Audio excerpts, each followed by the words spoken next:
Interesting. Thank you. So today we have a very interesting program where we will be collaborating with Excellence Physiotherapy in Miri, and we are trying to work together to sort of introduce mental and physical health, how the two of it is actually related and how it's very important. So we are Real Life Mental Health Clinic based in Petaling Jaya. We have a range of psychiatry, psychological, clinical psych, counseling, art therapy, speech therapy. So it's a whole range of a one-stop mental health center. But mental health and physical health is actually very correlated. And if you look at it later throughout our talk, I'll be talking more about how sometimes we have unexplained aches and pains, or sometimes how taking care of our body will actually improve our mental health as well. So let me start by talking a little bit about the basics. What is mental health? So my name is Joyce Yu. I'm a counselor. I'm also a clinical hypnotherapist, and I've been practicing for more than 15 years. So I really think mental health is very important. But the thing about mental health in Malaysia is that we are more preventive in nature. That means only when it gets a little bit too bad do they come to a psychologist to seek help. Or only when they are in pain, then they'll go to physiotherapists or medical doctors. But why not? We try to focus on our mental health first to make it more positive. So therefore, we will be more healthier and lead a better lifestyle. So what we really aim for everyone is to have a healthy lifestyle as well. Okay. So what is mental health? Is a word that everyone uses, but actually it encompasses a few factors, such as your emotional well-being, the way you feel, your physical body as well, your social environment as well, and your psychological thoughts, behaviors, and all. So it's one whole holistic area. You can't just pinpoint it. And having good mental health doesn't only mean no mental illnesses. It also means how you are able to process your thoughts and emotions. So our thoughts actually affects our behaviors, our attitude towards certain things, and those thought, the way we think actually comes from our belief systems. I focus a lot on the subconscious mind, and I do think that a lot of our belief systems actually stems from past experiences, trauma, so maybe the environment influence from our parents or adults around us. So these kind of belief systems affects the way we act and definitely our emotions. And from these emotions comes a slew of issues. It will cause us stress, maybe anxiety, maybe depression, and then it will, of course, escalate to deeper mental health conditions. So, today I want to share with you more about the fight and the flight theory. Let me share my screen.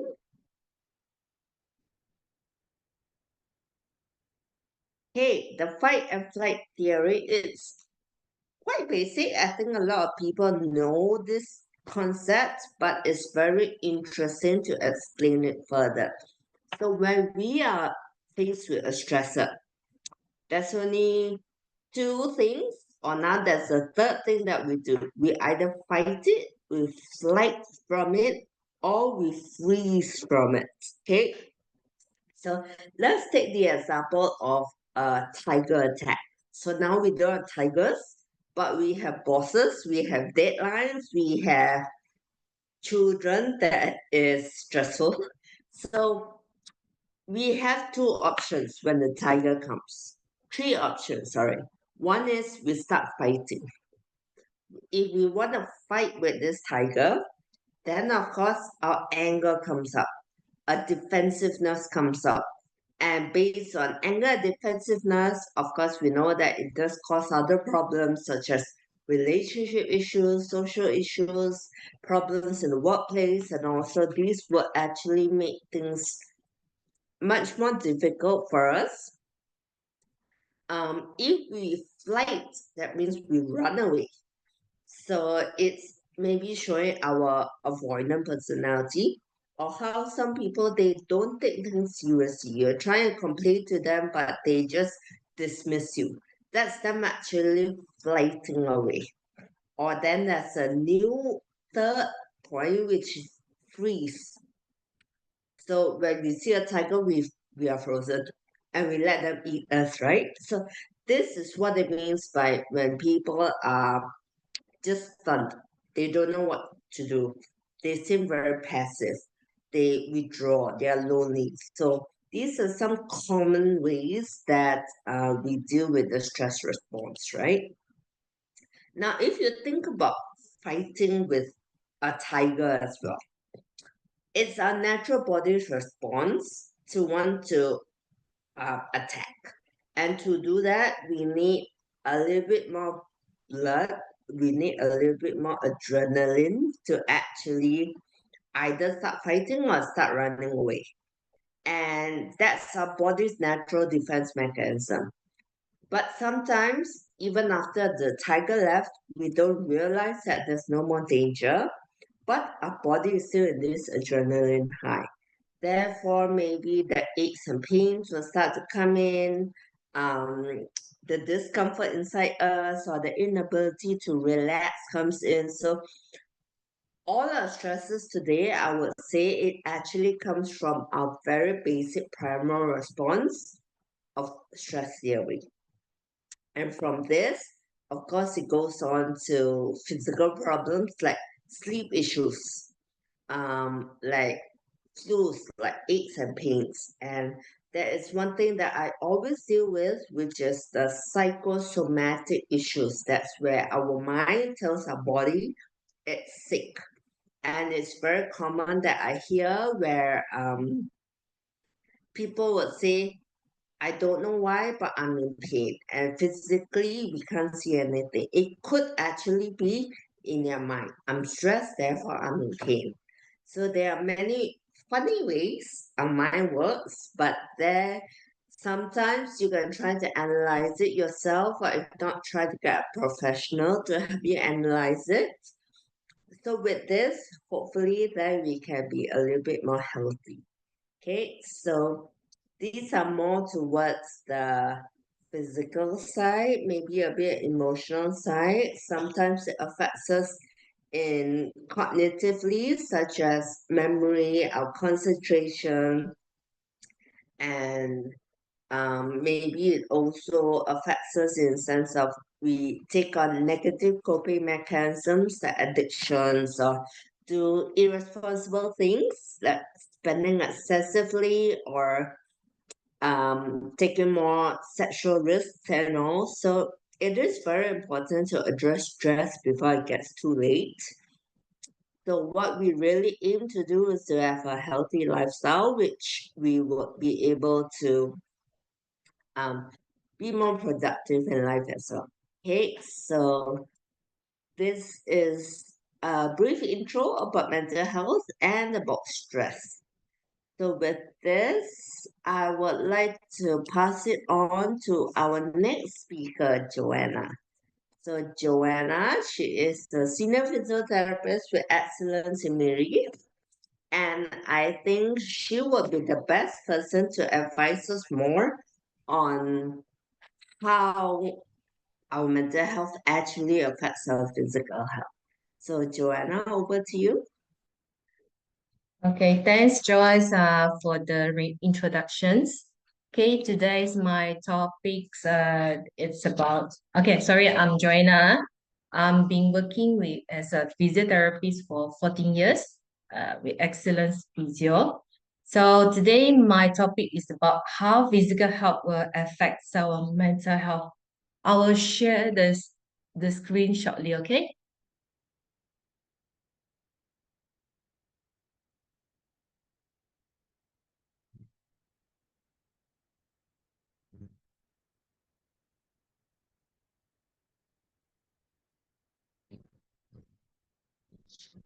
Okay, let me start with introductions.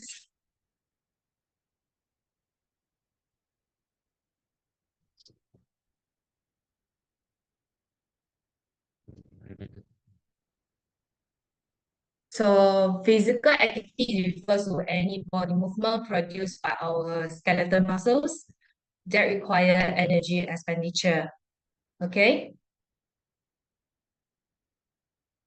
So physical activity, it does affect our mental health positively.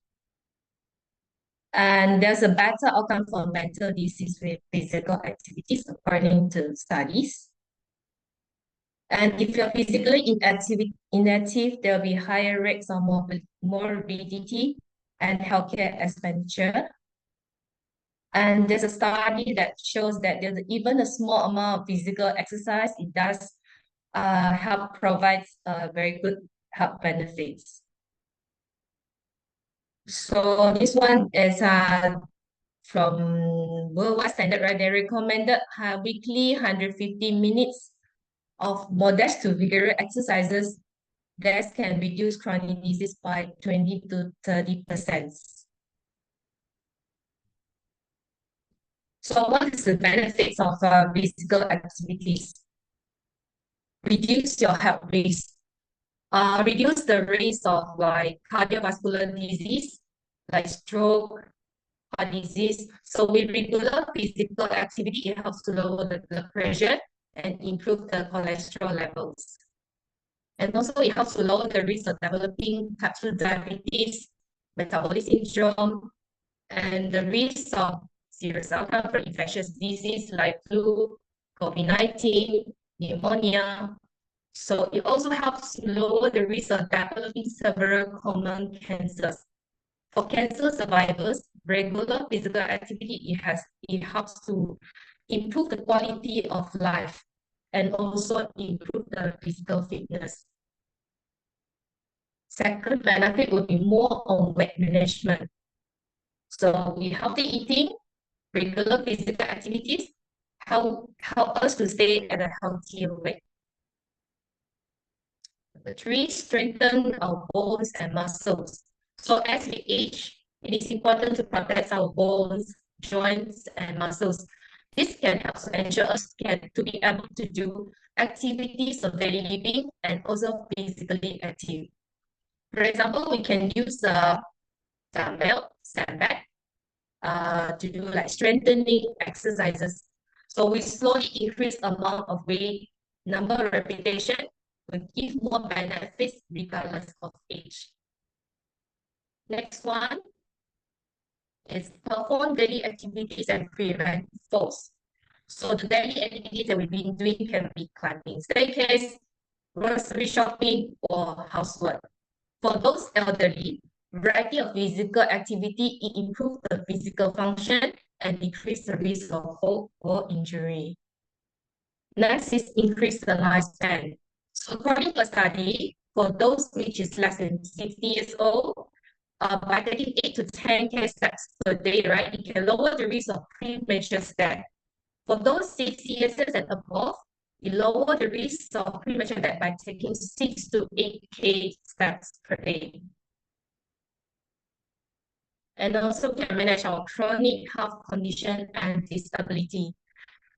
With regular physical activity, we can help to manage existing chronic conditions and disability. For example, adult with arthritic hands, so it can help to reduce the pain, improve function, and also mood and quality of life. So those with disability, it helps to support the activities of daily living and independence. And very important is the mental health benefit as well. So with physical activity, definitely it helps with this. You to sleep better. So it might improve some of the psychiatric disorder. So you have a better mood and improve the quality of life.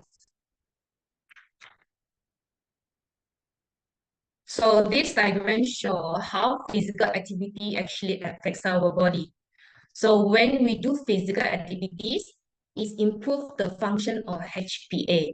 HPA is a three organs They communicating with each of these organs, which will help to regulate our body's stress response. So with regular physical activity, it helps to reduce the cortisol level. Cortisol is a stress hormone, so our stress level will be decreased.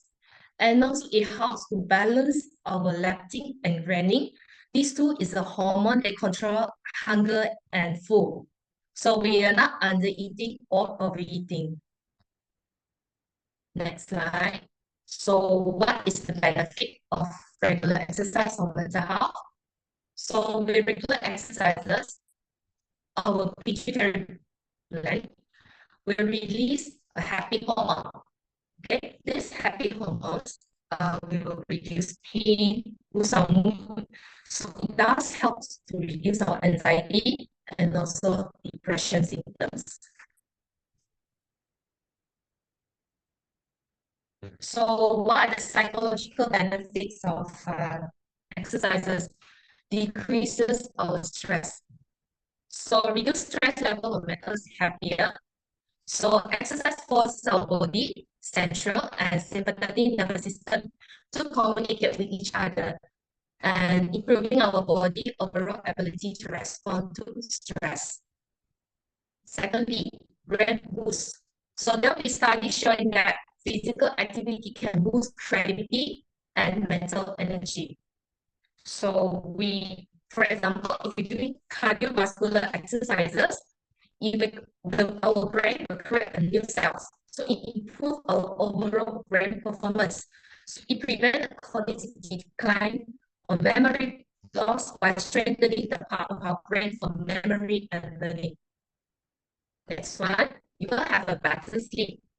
So with physical activity, it helps improve our body temperature, which is calming effect of the mind. So it helps us to regulate our body built-in alarm clock. They control when we feel tired or when we feel alert. And also, definitely, we don't exercise uh, near to the sleeping time. Okay, another benefit is help for depression and anxiety. So physical activity will it will help to release more endorphin hormones, which is a feel-good hormone. Okay, so if you have a habit moderate exercise throughout the week, it helps to reduce the depression and anxiety. Next one, increase self-esteem and self-confidence. So with regular exercise, we can help to improve the endurance to losing weight, increase our muscle tones, so you might lose some of the body weight. So this achievement can boost self-esteem and confidence that comes with it. Next one. So we know the benefits of the physical activities, right? But before we start, we need to know some of the conditions. Let's say you're on a regular medication. So please talk to the doctors before you start your exercise or if you change your medication because certain medication affects the exercise that you can do. Okay. Next is, let's say your medication or your mental health condition makes you feel tired, sleepy. So basically, we need to work with your body and you. So get active when we feel less tired. When there's no motivation to do, just go for a walk. Even a short walking will clear your minds and boost your energy levels. When just you don't feel like don't want to do exercise or no energy, it is okay. You slow down. You can do less or take a break. Let's say those that recovering from eating disorder or recovering, okay, those are suffering this. So some people with eating disorder, they tendency to over exercise it. Please talk to your doctor before getting active. Let's say even anxiety, panic attack. So when we are active with exercises, we might feel hot, sweaty, faster heart rate. This symptom is very similar to anxiety or panic attack. So we can try very low impact exercises, for example, yoga. When you feel okay, build up the intensity slowly and notice the difference between the effect of physical activity or the panic attack. For someone who is feel they feel more reassured when they can exercise with someone. If you feel anxious, you can always have someone with you during exercise. So how active do you need to be? So actually any amount of physical activity is better than nothing lah. Okay, anything. So find the activities you like and able to do regularly. This is very important. You can try brisk walking, dancing, swimming, for like a video, exercise video, online class, or anything that gets your body moving. And also need to think current fitness level and how much time you have to exercise and what does it feel realistic to you. As very importantly, you like it and able to do consistently will helps you. So my conclusion is physical activity has many immediate and long-term benefits as I showed now. And also it's proven that better outcome for mental disease with physical activities. Okay, that's all from me. Thank you. I pass back to Joyce. Thank you, Joanna, for the very interesting talk. I think it's very true that exercise may seem something like an underrated thing, or everyone always recommends exercise, but actually, there's quite a lot of science behind it that by doing it, not only improves your physical self, but definitely your mental health as well. So, personally, sometimes after a long day at work, I feel so stressed and I go out for a walk, just a normal brisk walk, and it really helps me unwind, relax. Plus, doing it in nature with some trees, fresh air, that's really gonna pick your mood up. So, exercise is important, and I do like that point that Joanna mentioned about how it boosts your confidence. And we can definitely see that happening because with, of course, a better body, of course, you would look good as well, then your confidence boosts, right? Just want to add on one more point, that humans are actually meant to move. Going back to our primitive years, right?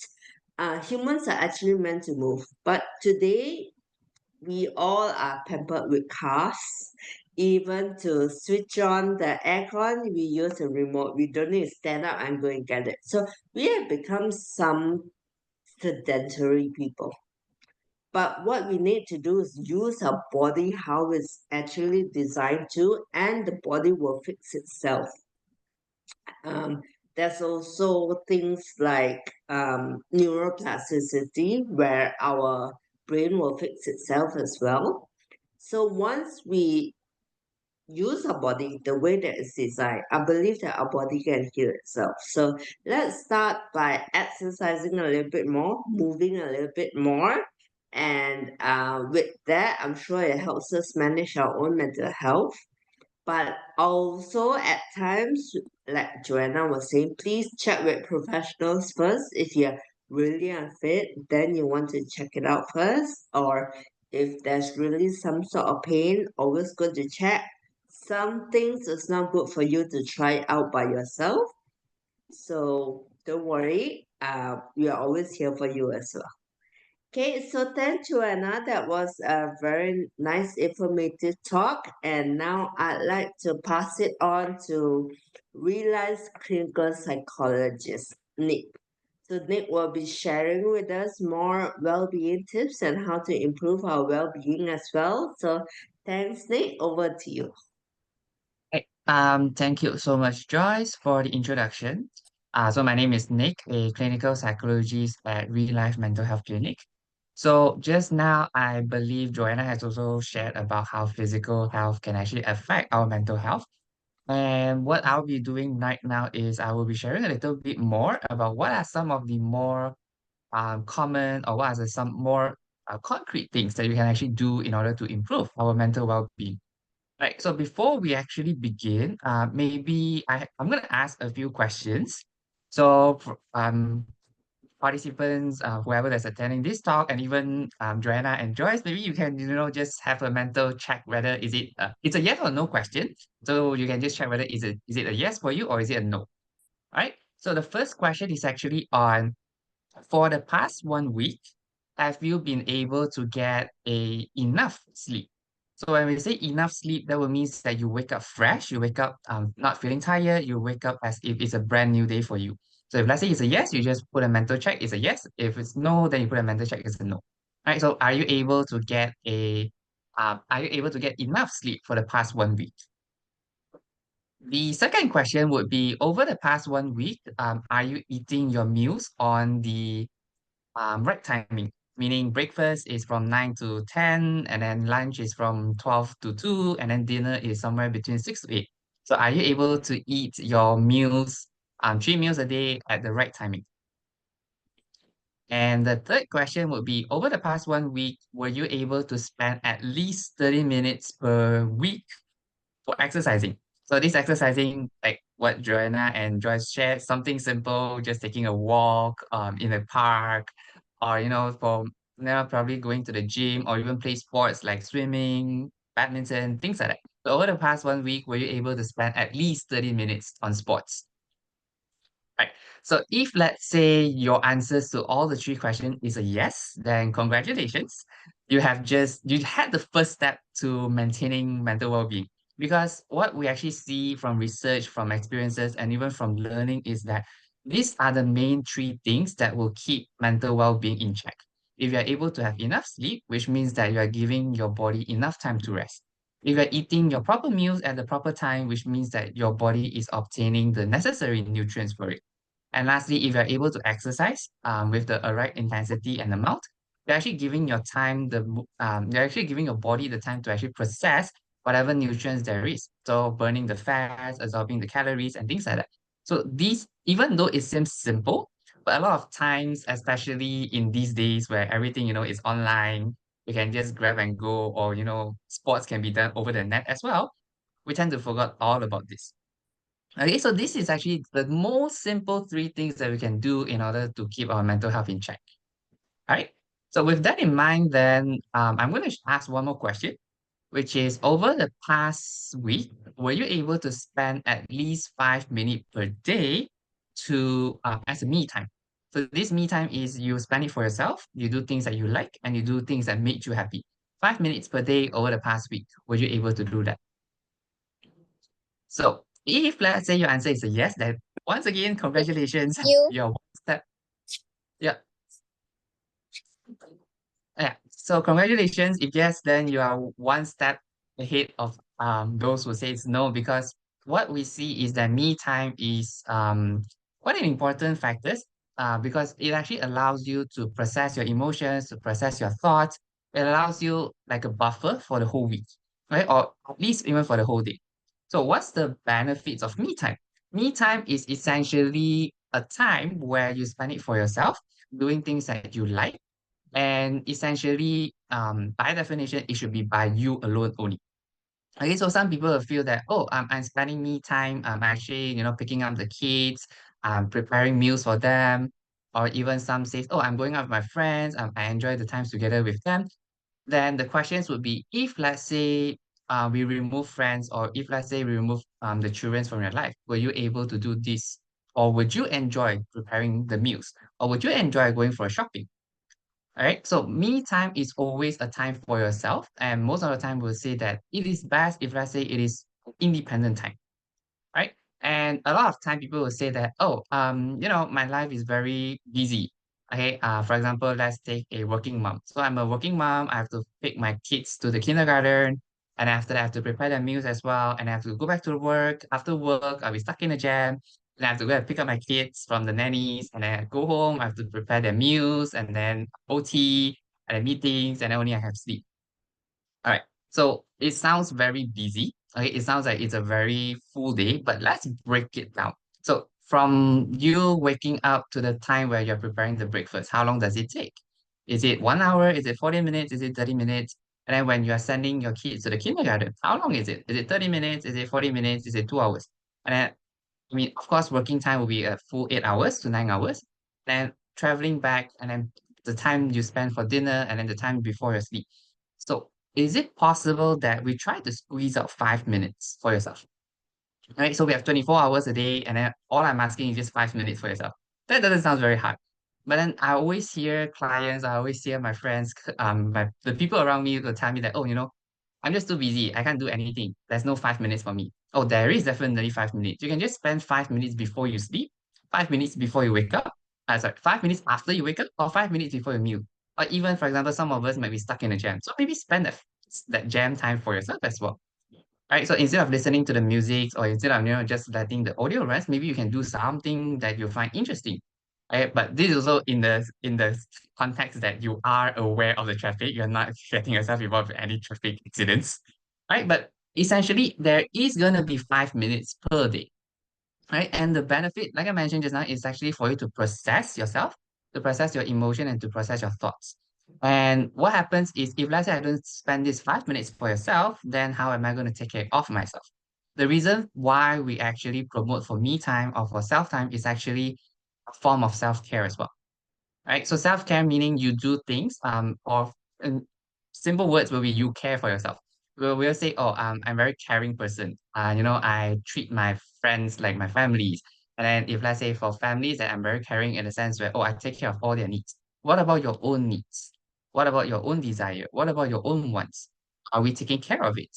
If let's say no, then maybe caring is not very much the word that we can use, right? Caring actually includes caring for yourself, not just for others, not just for other individuals, but for yourself as well. And that's why a lot of times now we actually would promote self-care, because it is one of the most simple and one of the most short thing that you can do. It's just 5 minutes per day, right? And then with that in mind, then people ask, oh, I don't know what is self-care. I don't know what is me time. I don't know what I can do. Okay, so let's start with the most simple one, which is, is there anything you choose some videos and you found that, oh, this is rather it up. So it can be knitting, it can be sewing, it can be a new sports and things like that. Right? And then but all of these things are expensive, I have to spend money on it. All right, so let's look at the free options first. For example, like reading a book that you have bought. Most likely we have some books that we have bought, sometimes it's just out of the habit, or on the go, I feel like buying something and I managed to get myself a book. Okay, so we have these books that's lying at the corner of the bedroom. So let's pick it up and let's try to read a few pages first. After you read probably 10 pages, that's really 5 minutes, and congratulations, you have just spent time for yourself. Right? I'm not a book person. Book is very, mundane. I have to read. Okay, why not? Let's watch a movie. Right, let's just watch a movie that you wanted. Probably let's go Netflix or something on YouTube. 5 minutes. So when we're talking about movies and dramas, we're talking about things that that fits the drama and movie. So it's not like short videos. It's not like reels on Instagram. No, we're talking about movies and dramas. Right. So actually, by doing all of this, essentially, you find that, oh, you have a little more passion in your life. You find that, oh, there's actually something that I'm looking forward to it. Found that you really have no time. That's one thing that I always do, or I always ask my clients to do, which is, okay, let's prepare a daily timetable. So what time do you wake up to the time that you sleep? And then let's try to fill in all these gaps. So between the hours, what are you doing? And then we'll always fill in two things, which is what I must do, and the next one will be what I want to do. When you have filled up the timetable, you realize that, oh, I actually have time for myself. Okay, so why not, after the talk that we have, we spend about 30 minutes trying to sit down and think about, oh, do I have time for myself? Is it possible for me to squeeze out 5 minutes for myself every day?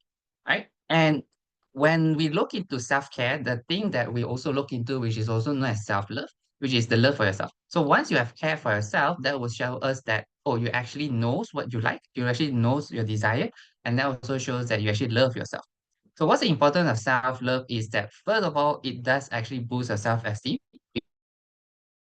because now you know that, oh, if let's say there is no one else that love me, I love myself. And most of the time with notice when it comes to relationship, we always seek love from others. We always seek attention from others. Why not try to seek attention from yourself first? Right. So let's start with self-love because the quote always goes, if you don't love yourself, then you won't have the power to love others. Right. And that basically sums up my sharing today. So the end or the takeaway point is let's try to find 5 minutes for yourself doing things that you like. And I'll pass it back to Joyce to yeah, I'll pass it back to Joyce. Hey, thanks, Nick, so much. Thanks for all your very practical tips. I think it's very simple and definitely very achievable.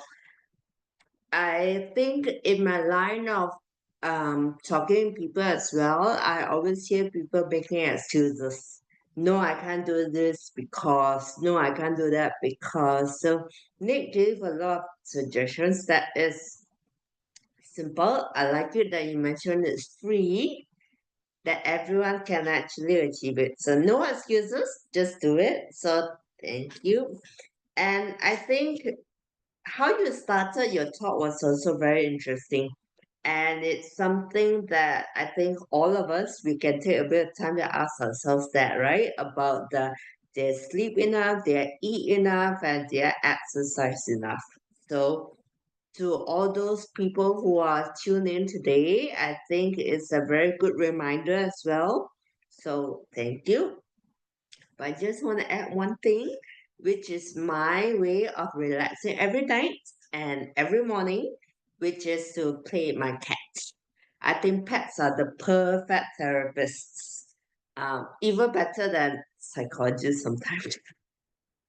So if you have a pet, please play with them. Not only they will be happy, you will definitely be much happier as well. So thank you so much for your sharing. So today what we can see is that there's a very good tie-in between psychologists, allied health professionals, physiotherapists, and in fact health is actually it encompasses everything from your mind to your body as well as the environment around you. So just reach out for help. You never know what kind of help you need, but professionals sometimes they can cross refer to each other. So don't suffer in silence and please speak up. Okay, so now we are going on to the Q&A sessions. So if you have any questions, please type it out in the box below beside. So just to start, we have one question from Katika. And she said, in today's fast-paced world, how can people prioritize self-care without feeling guilty or selfish? Very interesting question. So maybe we can ask Nick, since you mentioned about how important is it for self-love, self-care. Are you able to answer this question? All right. So I guess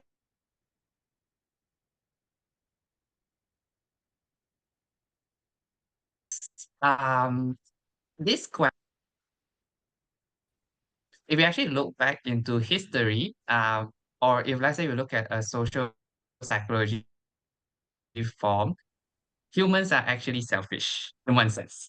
Right. And most of the time you see, oh, why do you go to work? Because I want to earn money to, support the family. Why do you want to find a partner? Or because I find so things like this, when it comes to your personal needs, humans are selfish. So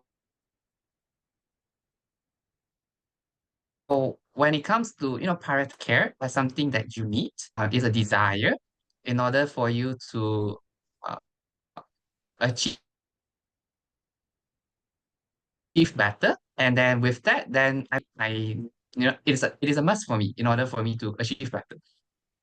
So it is actually a change in how you view how self-care is because like I mentioned just now, if you don't love yourself, then you don't have the capacity to love others. Okay, thank you, Nick. So, I've got another question. I'm not sure if maybe Nick can answer, and we could also hear from the physiotherapist side. I do have a personal friend who is a little bit unfit. She doesn't exercise, but a lot of times when we ask her out for runs or for walks or for just active events, she said, I have enough exercise already. I have 3 kids. So in her mind, her exercise or she's physically tired running around the 3 kids.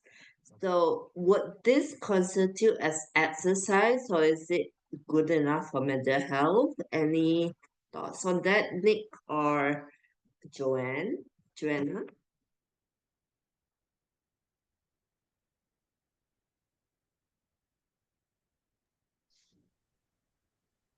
Okay, Joyce, I try to answer the questions. I'm also a two sons mom. So being physically active, I know it's quite challenging, especially when you battle this alone by yourself. So might be the time that you can do exercise is when your kid is sleeping. I'm not quite sure what time to sleep. Um, okay, maybe you can do a little bit of like breathing exercises, um, a little bit of stretching exercises, which is comfortable to you. Yeah, I'm not quite sure. Some of them they might send their kids to daycare maybe for half day or they went to school for half day. That's the time you can plan your daily activities already. Either you go for a grocery or today or tomorrow you go for a morning walk, be something like that. Yeah. I hope my answers helps your question, Joyce. Yeah. Okay, thank you. But could we also hear from Nick as to how maybe I could convince this friend to say that, well, it's not physical movement is not exercise.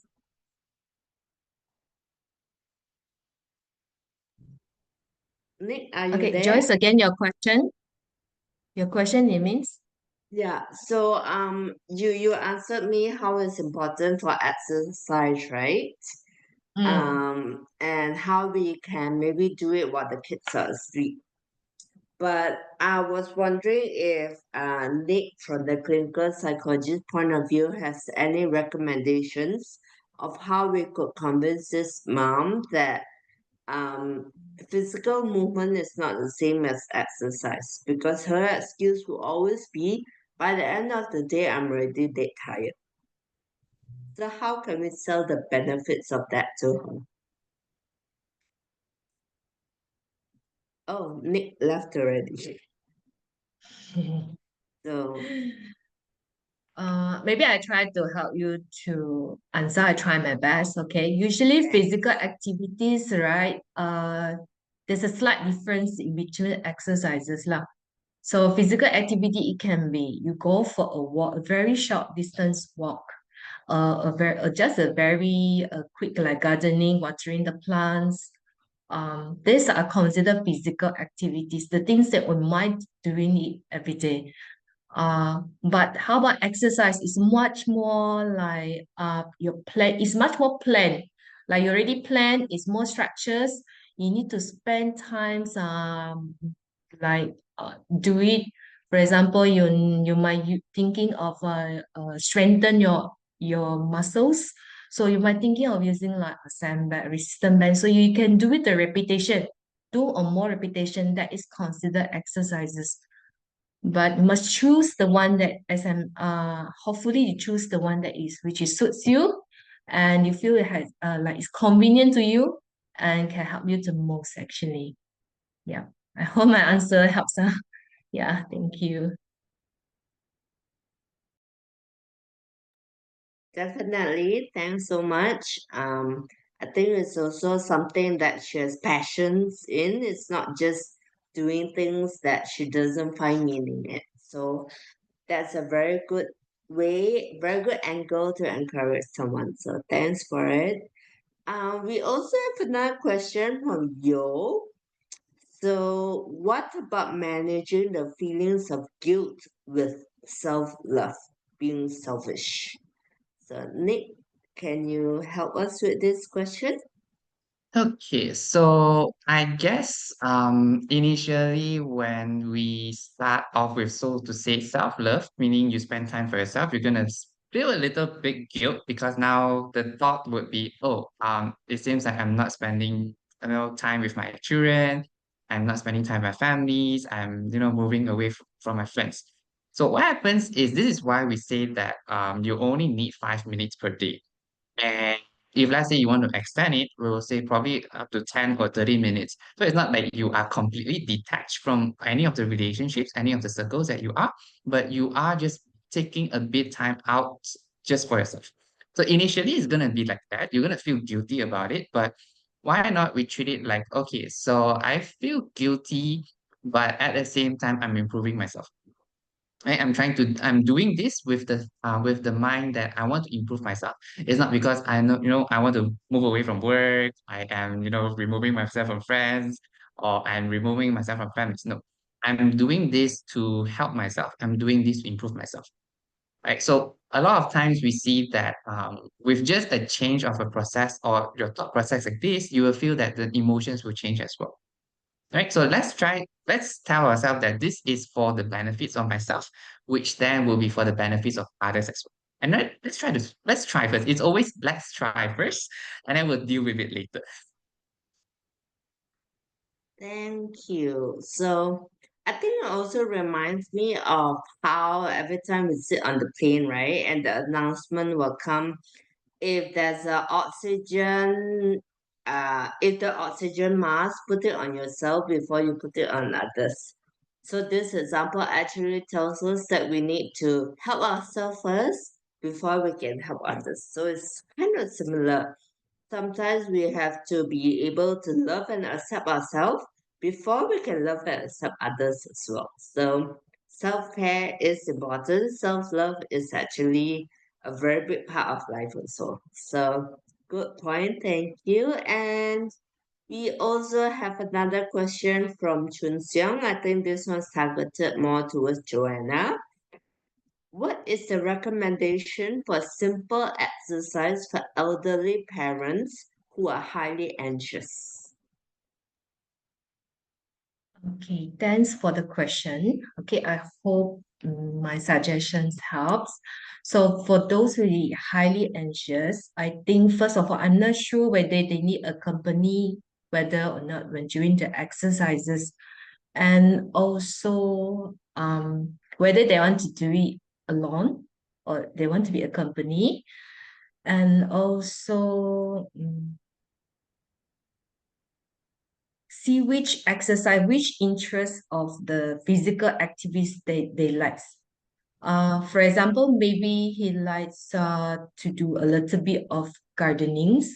So find the interest first. The interest first, the time, whether he able to do it or not, and also whether he feel anxious or not.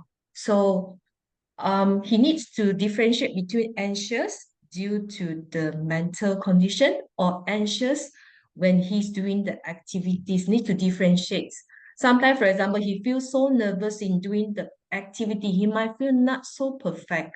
So that's where he feel anxious. So he might need someone to reassure that can help her to do the exercises. So for elderly, can try breathing exercises, very simple stretching. You can follow the videos which is available on social medias. Can give it a trial first. Yeah, I hope it can help. Or just go for a walk, whether they are feel comfortable or not. Yeah. For elderly, please take note if they need someone to assist, especially when they have mobility issues. Yeah, for example, those they're using a walking aids, they might need someone to be next to them because they might fear they can get fall. Yeah, like that. Yeah. I hope my answers helps, huh? Okay, interesting. I think good points to look out for their own safety and also to let them try first. It's always difficult for someone to get out of their old habits because maybe they are used to just sitting there watching TV or just lounging there and taking a nap. So it does take a little bit of a push. So the thing about carers as well, those who are gonna encourage people to start to adopt a healthy habit, sometimes we need to help people push them a little bit as well. So, be it elderly or be it people who might be in depression or some friends who are too stuck in an old routine, sometimes as friends, even though maybe we can't give them mental health tips or advice, what we can do is just support them by encouraging them to go out for walks or um um what's the English word for it? I can only think of ajaking them to go to the gym, inviting them to go to the gym, right? So, as a friend, sometimes our role is very important, and also sometimes if we do notice that our friends or our family members they do need some help, be it physical help or mental help, sometimes we can also refer them to resources out there. Okay, so as patrons, they may not see it because they're stuck in their own um, area. So sometimes we just need to reach out, help one another, give some suggestions for change. Okay, so thank you so much for your questions, and to our speakers, Joanna and Nate. Thank you so much for joining us. And it's always a very nice thing to share to people about mental health, the importance of mental health. So this talk will be put online so that more people can benefit from it. So thank you so much, everyone. And if there's any issues, you can always just drop us a question on our Facebook pages. Okay, thank you so much and have a good weekend. Bye.